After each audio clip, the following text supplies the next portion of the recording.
तो स्वागत है एक और नई वीडियो के अंदर। दोस्तों, पाकिस्तान की क्रिकेट डिजास्टर हो चुकी है, बर्बाद हो चुकी है और इनकी दिन प्रतिदिन बदतर से बदतर इनकी हालत हो रही है, यानी कि हो चुकी है।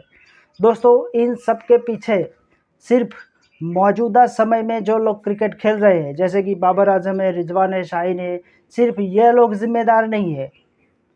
इनके अलावा इनके जो पूर्व क्रिकेटर है, भूतपूर्व क्रिकेटर जितने भी है, जो 90s के लेजेंड समझते हैं खुद को, जो 90s की ग्लोरी लेके पूरी दुनिया में घूमते रहते हैं, वो भी आज पाकिस्तान की इस क्रिकेट की हालत की वजह ये भी है।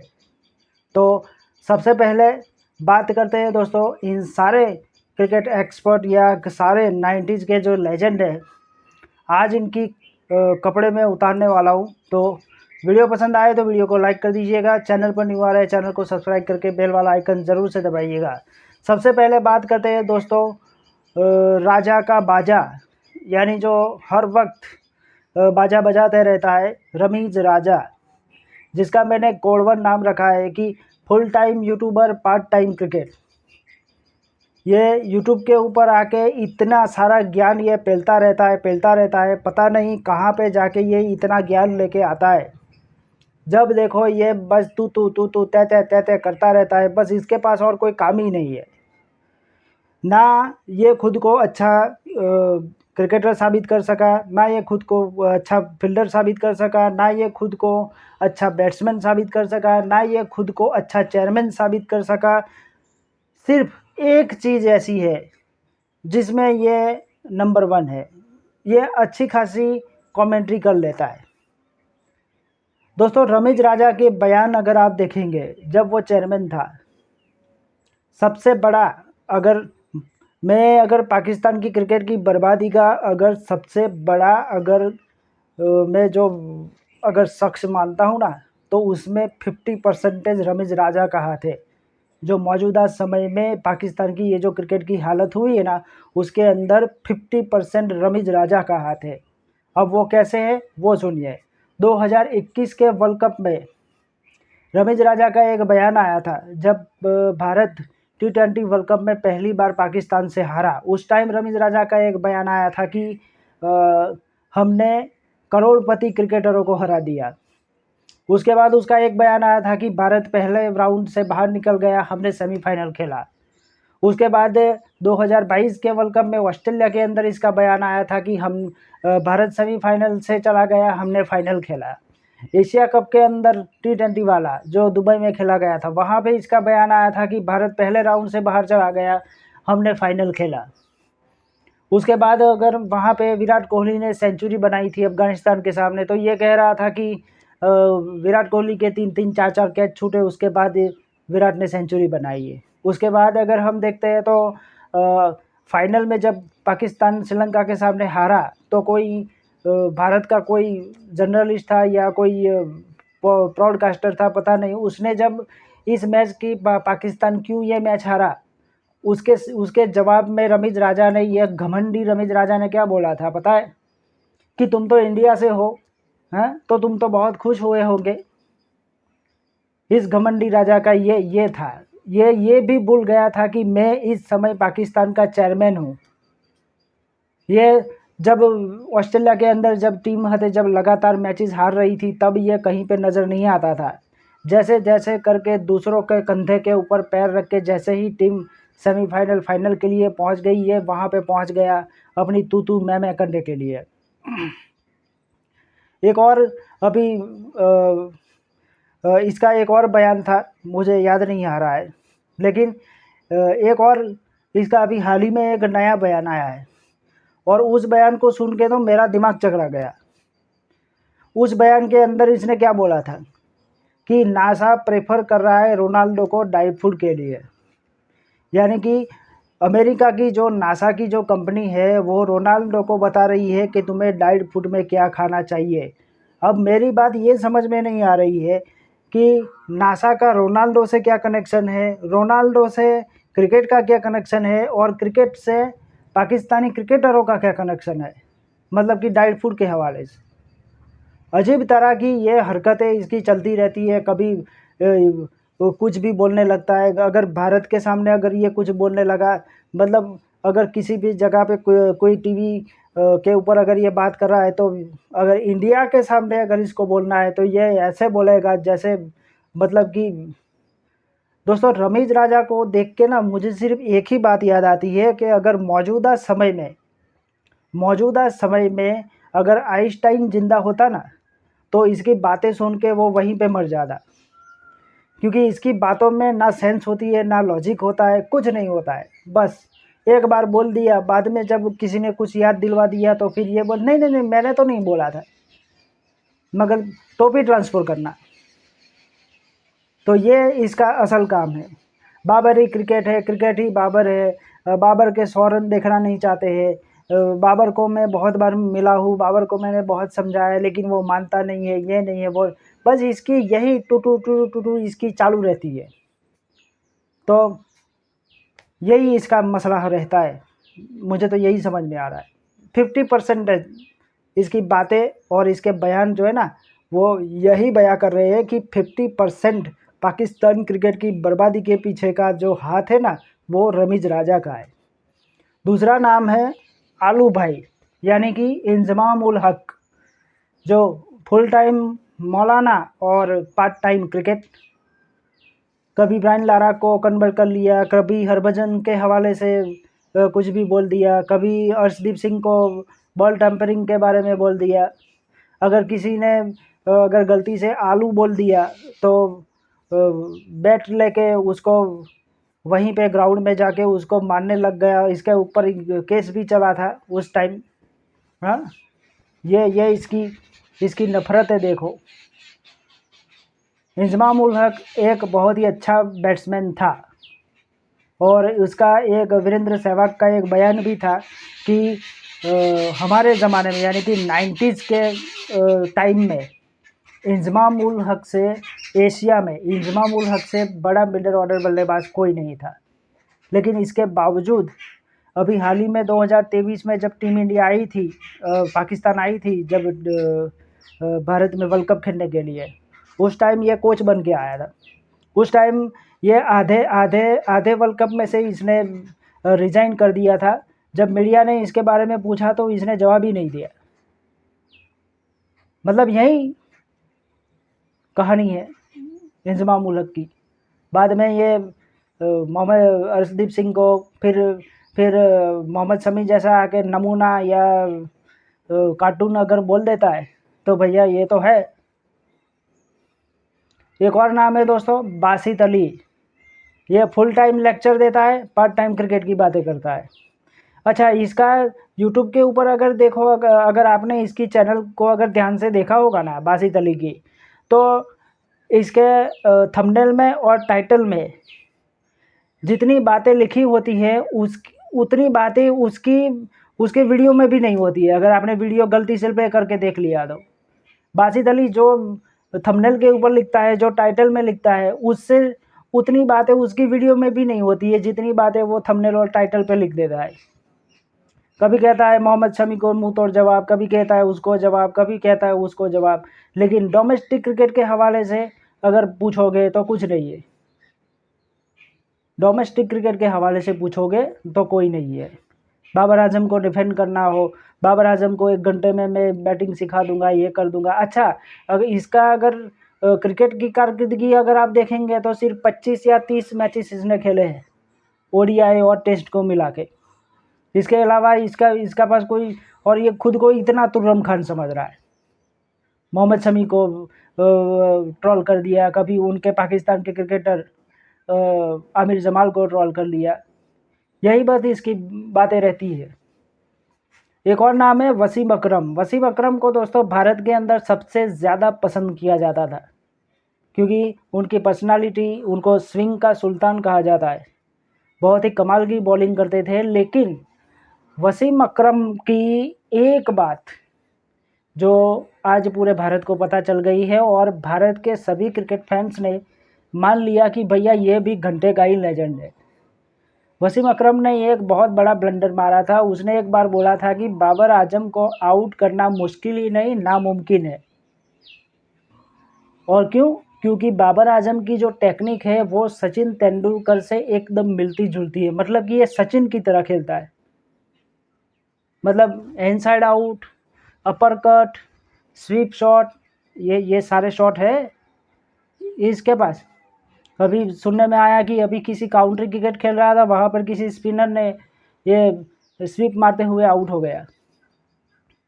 तो Wasim Akram as a cricketer fantastic, as a coach भी काफ़ी कमाल के, लेकिन इस बयान के बाद इनकी जो भारत के अंदर जो इनकी जो रही सही जो इज्जत थी वो भी उतर गई। वसीम भाई आगे से ध्यान रखिए। हालांकि ये भी अगर पाकिस्तान के अंदर किसी क्रिकेटर को अगर नीचे गिराना है या किसी को ऊपर उठाना है, सरफराज अहमद इनका एक कप्तान था, उसको नीचे गिराने में वसीम अकरम का बहुत बड़ा हाथ माना जाता है। ऐसा मैं नहीं कह रहा हूँ, वहाँ के लोग कह रहे हैं। इसके अंदर सच्चाई कितनी है वो मुझे पता नहीं है। एक और है दोस्तों जिसका नाम है मिसबा उल हक। मिसबा उल हक फुल टाइम साजिश पार्ट टाइम क्रिकेट, इसके दिमाग में सिर्फ साजिश ही रहती है। इसको अगर आप बोलोगे ना कि इसको हटाना है तो कैसे हटाएंगे, तो वो सबसे पहले उसकी जो बैटिंग ऑर्डर होता है वहाँ पे वो छेड़छाड़ करता है। फिर अगर उसकी परफॉर्मेंस नहीं आई तो बाद में उसको हटाने में एकदम आसानी रहती है। या तो किसी ऐसे क्रिकेटर को जो बाउंसी पिचों के ऊपर उसको प्रॉब्लम होती है, या कोई ऐसा बॉलर जो सपाट विकेट पे अगर कुछ नहीं कर सकता है, जैसे कोई अगर बिना स्विंग किए उसकी बॉलिंग का सत्यानाश हो जाता हो, ऐसे क्रिकेटरों को ये ढूंढ ढूंढ के लाता है और ऐसी जगह पे जाके ये खिला देता है। उसके बाद जब उसको टीम से निकाल दिया जाता है तो कोई सवाल जवाब नहीं होता है। ये इतना मास्टरमाइंड है। रमीज राजा के बाद अगर दूसरा पाकिस्तान क्रिकेट को बर्बाद करने वाला अगर कोई अगर है ना, तो वो है मिसबा उल हक। एग्ज़ाम्पल के लिए अगर मैं बात करूं मिसबा उल हक की, तो फ़खर जमान जो 2018-2019 तक ओपनिंग में खेलता था, लेकिन आज फ़खर जमान ना तो ओडीआई क्रिकेट में होता है और ना ही टेस्ट क्रिकेट में होता है। T20 में इसको नंबर 3 पे ला दिया। क्यों? क्योंकि फ़खर जमान मिसबा उल हक का कहना था कि फ़खर जमान का आखिरी के ओवरों में जो स्ट्राइक रेट होता है वो काफ़ी बेहतर होता है। अरे भाई, वो शुरू से जब सेट होता है ना तब जाके आखिरी ओवरों में खुद को बेहतर करता है। तो ये है मिसबा उल हक की काली चिट्ठी। तीसरी बात करें शोएब अख्तर। शोएब अख्तर की बात करूँ तो ये फुल टाइम कंपैरिजन और पार्ट टाइम क्रिकेटर। ये अपने क्रिकेटरों को बाहर की दुनिया के जो जितने भी क्रिकेटर होते हैं उनके साथ इसका सिर्फ यही काम है कि ये हमारा विराट है, ये हमारा राहुल द्रविड़ है, ये हमारा बुमराह है, ये हमारा सूर्या है। हाँ, इसका यही काम है, फुल टाइम कंपैरिजन। अगर पाकिस्तान के अंदर किसी ने गलती से कोई सूर्य कुमार या जैसा कुछ खेलने लगा, या विराट कोहली जैसी कोई कवर ड्राइव लेने लगी, विराट कोहली और बाबर आजम का कंपैरिजन करने वाला यही था नमूना, शोएब अख्तर। बाद में जब क्रिकेटर जब फेल हो जाते तो बाद में सब रफा दफा कर दिया जाता है इसकी की तरफ से। सरफराज अहमद को कप्तानी से उतारने वाला और पाकिस्तान क्रिकेट की ये हालत करने में शोएब अख्तर का भी बहुत बड़ा नाम है। इसके पीछे इसकी भी बहुत बड़ी साजिश है। ये सरफराज अहमद को जब पूरी दुनिया जब उसे बेहतर पाकिस्तान का बेहतर कप्तान मानने लगी थी, उस टाइम इसी शोएब अख्तर ने पूरी दुनिया को बताया था कि ये तो नाज़िमाबाद का कप्तान है, नॉर्थ नाज़िमाबाद का कप्तान है, ये है वो है सब कुछ। ये शोएब अख्तर की काली करतूत है। हालांकि बोलता बिंदास है, लेकिन लॉजिक और सेंस वाली बात तो कोई होती नहीं है। एक और नाम है दोस्तों, Saqlain Mushtaq. Full time fashion part time cricket. Saqlain Mushtaq fashionable item है।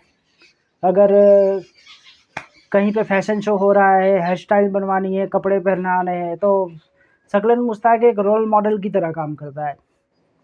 इसकी करतूतें अगर मैं बात करूं दोस्तों, जब ये हेड कोच बना था पाकिस्तान का, इसके बहुत सारे बयान हैं।